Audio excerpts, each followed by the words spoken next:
Hello, LD Sledge, writer.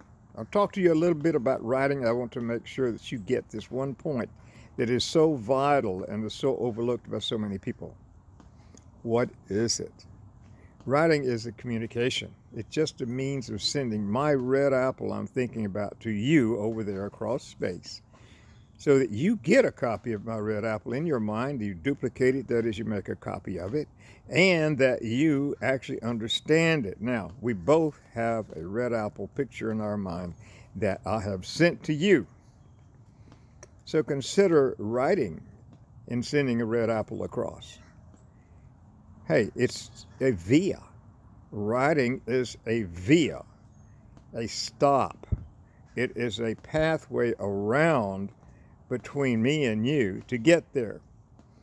And so you put it on paper or some way that it's going to get sent across in words. Got to make sure the other person that's receiving it is intending. What are their expectations? They're intending to receive something that may be very factual or very colorful, depends on what their expectations are. If it's a business, you want the facts and nothing but the facts, purely just the truth.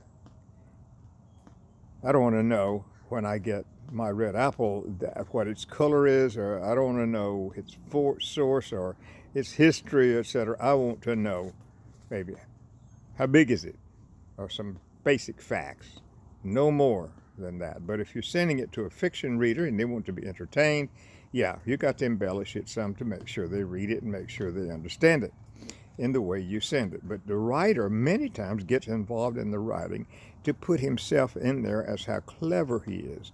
And you can hear the reader, you can hear the writer as you read it.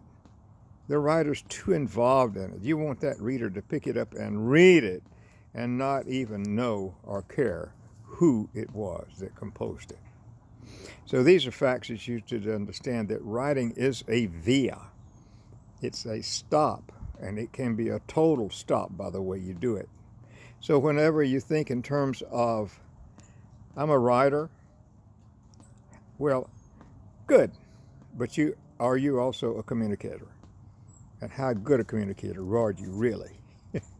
So that's all you got to do, is think about how I can get it across here to meet that person's expectations.